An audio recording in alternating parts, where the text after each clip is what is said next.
I'm Wasteland Firebird. We're in the USA for the next couple weeks. Reason we're here is because I'm going to show you the cars that I own in the United States. I own 0 cars in Australia currently, but I own several cars in the United States. We've rented a Mustang for this trip. I don't like it. I don't like any new cars. I would be a terrible car reviewer. They would never send me cars to review because I would just shred them to pieces.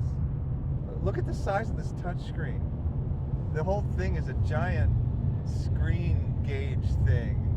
Oh, I would like to adjust the heater and cooler. I have to look really close because this button's really small. There we go. Used to be you just reach down while not even looking and you can feel the controls for the heater. This is lost knowledge. After being in Australia a while, you really just see how in the US it feels like everyone just drives whatever speed they want. A Mustang just passed us going 100 miles an hour. I'm hoping we can catch up to him actually.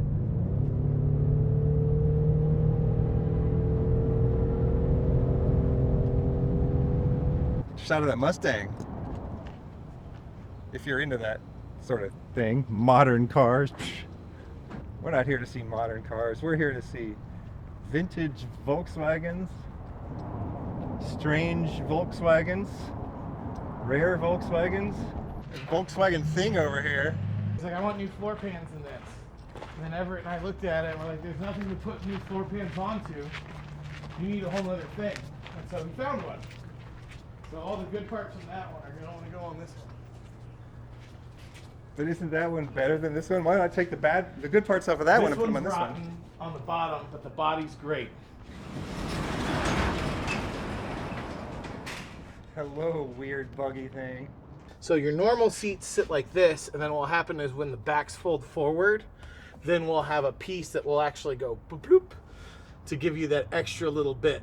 So as far as the designs that Carrie whipped up for your doors, you would have snaps that would go all the way around.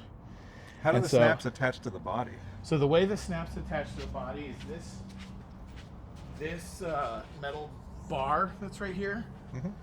The snaps, the way they work, it's a base of a snap with a sheet metal screw in it. They'll have 2 little strips there so that you can roll down the vinyl part and then snap it into place so that way it doesn't go flopping all over the place.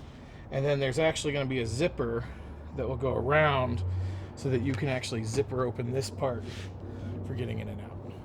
And without even unsnapping? Without unsnapping. So this is where Everett and I were talking this morning, is what we're looking at is we would keep this line here, and that's where the top of the stripes would go. This would get the full metal flake. See, the thing is, I mean, the only reason to keep it yellow at all is to just preserve the history. So we want to be close, but we don't want to be this yellow. There you go. We'd be yellow, but not this kind of yellow. So this was a little more closer to that. Yeah, I mean, you know, I guess if we're maybe we don't even need to keep the history. That's a nice color. You know? Who cares about history? That is Westy orange. That's like one of the best oranges. Yeah, 70s orange. It's so good. 70s orange. Oh, you know, we could do a yellow stripe. Like an orange with a yellow and brown stripe, you know? That would work. Oh, yeah, I saw this photo of this one. I love this one. I went skateboarding all over town. My friends drove, and I just stood out of the roof the whole time. Just driving around like this, it literally standing up in the back, it feels like you're on the biggest longboard, and it is so much fun. You know what's really unique about it is most sunroof buses did not have camper interior. The only reason this one does is because it was outfitted by Riviera. I'm a big fan of those tiny little cabinets right there. 2 days after we got it, we realized why it was parked in, it got parked in 2016, and it was because the fuel neck was rotten. So it was dumping fuel everywhere. We replaced that $12 part, and then we drove it to Yuma and had a great time. It's a 1960. You can tell by the ice pick handles. Obviously, they had to remove this design because it was in crowded cities like New York and things like that. It would pull people off the sidewalk. Their coats or whatever would get caught on it. And so those had to change. But yeah, 1960 And then in 1990 is when Uncle Bob bought this tow package from Kent's Tools and built this. And if you look on the side here, you can see how the structure actually goes through to the frame. It has two bars that go all the way back into the back bumper. So it's like they integrated this entire lift system into this bus. And who was Uncle Bob? So Uncle Bob has a Volkswagen restoration place 1 block from here. And he's the oldest Volkswagen mechanic in Tucson. He's like 78 years old. He still has a car lot that has about 80 Volkswagens in it. First time I ever saw this, I was like 13, and it was pulling a green Beetle out of my parents' neighborhood. And I knew then, I was like, man, that's the coolest. I don't want that. And I'd been picking at Bob for about 15 years. And about 5 years ago, he gave me a price. And then about 2 years ago, that price went cheaper and became affordable, and then I got it. So you are kind of absorbing the history of Volkswagens in Tucson. Like you were close to Dan, you're close to Bob, and kind of taking some of their old parts and tools and things like that. And you're keeping history alive. Totally. And you know what's great about this vehicle specifically is he parked this car in 1996. And the internet got big in 95. And so this thing has never been on the internet before. And the very first video I ever put up about this, when I put it on my Instagram, went so huge because no one had ever seen a Volkswagen tow truck before, because none exists. This is the only one. The fact that he spent so much time thinking this all out and getting the like back and to the point where it's functional. Like I saw him tow cars with this. And he says that He's like, I'll tow anything but a bus with that. And I was like, well, why is that? And he's like, because when you tow a bus, it feels like you have power steering. Takes all the weight off the front. All the weight's off the front. When I was a kid, I learned how to take stuff apart really quickly. And I was like one that took stuff apart, fixed stuff, and was like always doing my own thing. And because I was in it and like taking things apart from being a child, I saw as I got older how shitty everything was being made, and like things were getting worse and worse and worse. And now like you go to Walmart or something and you look at the stuff that they're selling to people, and it's just garbage on the shelf. There's so much lost knowledge where you get into a new car, like we have this new rental Mustang, and the heater controls are so difficult because it's a touchscreen and the button's only this big. Yeah. If you're going to make a touchscreen button, it should literally be this big so you can drive and just hit it with your fist, right? Exactly. When touchscreens on cell phones came out and T9 went away for texting, do you know how much I used to text Me while too. driving? I texted while driving I would just all the text time. like this with my thumb. Perfectly safe. You're Perfectly staring fine. at the road. 100% not looking at anything. Exactly. Because you know where the buttons I've said are. the same thing a million times. But one of the things I like about the older stuff is that old stuff is made in that era where people made things out of forever materials. There was no such concept of design life in the old days. No. Nowadays, the concept of design life says you don't spend any more making the thing than you need to, and we expect it to last 3 years, and that is it. So every part on the thing is designed to break in exactly 3 years. Yep. Now, in the old days, it was like, let's use the best things we can use to make it, because you're going to want to hold on to this for your whole life. That's why when you like touch the door handle of a 1970s Mercedes-Benz, it feels like a 1950s refrigerator. You know, like the handle itself is like cast steel that's heavy, not that like powdered steel that's pressed. And like everything, like you push the button and you can feel the big old mechanisms clunk into each other. And there's a difference, and they last forever. Now we are in Texas on our way to a privately owned museum, basically. I get to keep my cars in a museum. The storage cost is not bad because it's in the middle of nowhere. But my cars are pampered. Oh, well. Here we have my baby out front. Everybody was asking for Dodge to make this car in purple on the internet, including me. And then they did. This is the RT Classic package. These stripes look just like the stripes that they used to put in these cars. These wheels look just like the wheels they used to put in these cars. And this badge looks just like the badge they used to put in these cars. So for a couple of years, they did this special edition, and it's the best looking Challenger they ever made. 6-speed manual. You could turn the traction control all the way off. As soon as I heard they were making a purple one, I special ordered it and I waited for months. I was living in New York City at the time, so I had nowhere to park it. I didn't care. This is my dad's 1992 Toyota MR2 Turbo. It's now mine. Still has the original 14-inch wheels, which you can not really find tires for anymore, but I like that nothing has been changed about this car. And then my 2020 Toyota 86. This is my baby. I've owned 5 different Toyota 86s, and this is the only one I have now. I knew that when they stopped making this generation, they were going to come out with some cool color, because every now and then they did special edition cool colors. And I was waiting for some kind of cool color, and they did. It's like British Racing Green, and it has beige leather seats in it.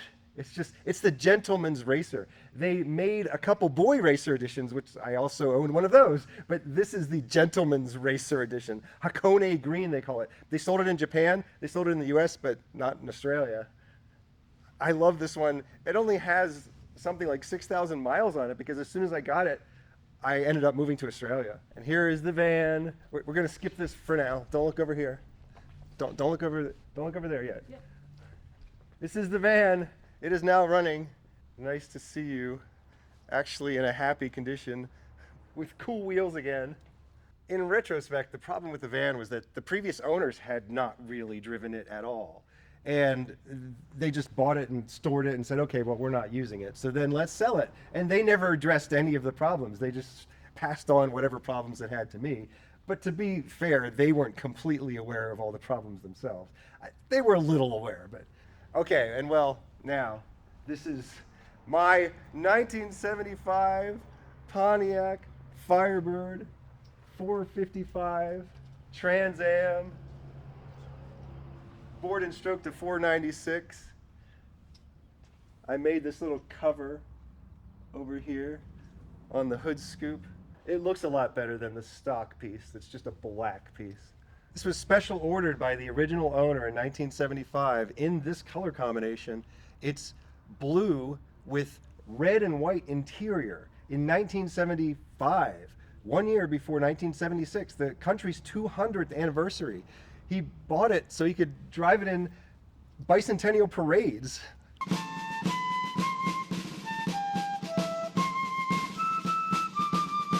When I got this was in completely original condition, which for 1975, that's not really a compliment. It had the cheapo honeycomb wheels that were 15-inch. So I did replace those with year one 17-inch honeycomb wheels.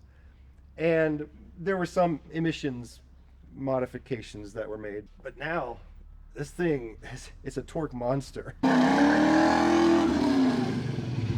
These are not my cars. These are the other cars that are in storage here. Yellow Ford GT, one of the modern ones. This is truly a modern classic. Never went down in price. They might have gone for like 150,000 new, and then they started going up and up and up and up and never stopped. And then Sublime Green Challenger convertible, which they never made a convertible, so this has had some modifications made. And speaking of modifications to Challengers, they never made a Challenger Superbird either. It's based on the Plymouth Superbird with the nose cone, the first car that went over 200 miles an hour on a track. This was Buddy Baker, a top NASCAR stock car driver, on Tuesday of this week at the new 2.66-mile Alabama International Speedway in Talladega, Alabama. Buddy became the first man in history to break the 200-mile-per-hour barrier on a closed race course. This does look really cool. I love this thing. Is this one signed by Carroll Shelby? Yes, it's signed on the dash. You know, I've seen a lot of cars signed by Carroll Shelby. Like, he must have spent a good part of his life doing this. I'm starting to wonder if there are more cars signed by him than not signed by him. Dodge here. Gold and silver trim pieces.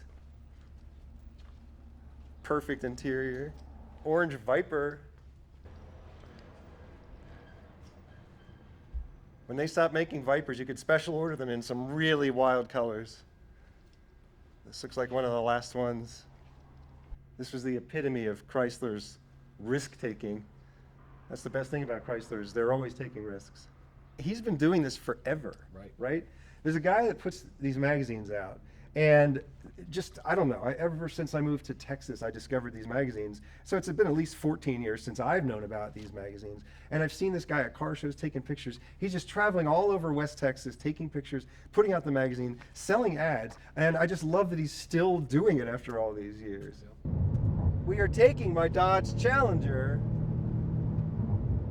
to Fort Stockton and Sanderson, Texas, to participate in a wonderful event called the Big Bend Open Road Race. This is the final car from my collection.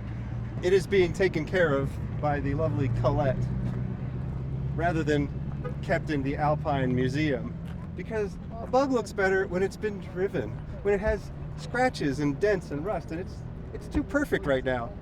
How did you find this bug?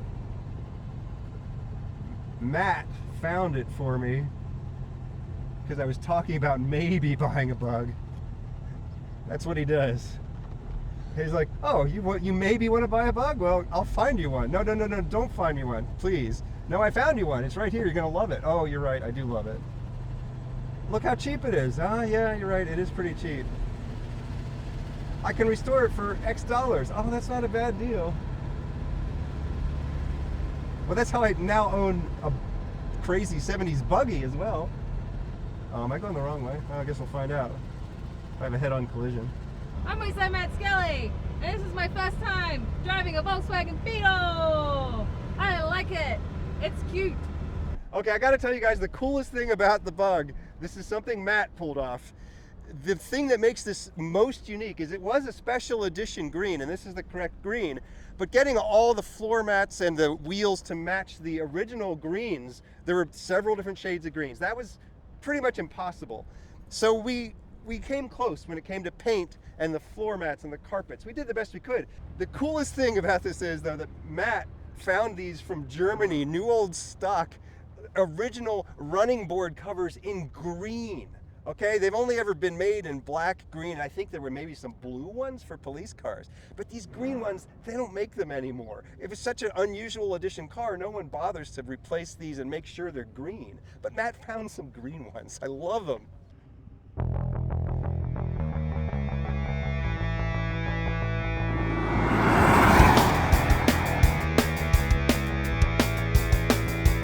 Thanks to Matt Skelly for the camera work.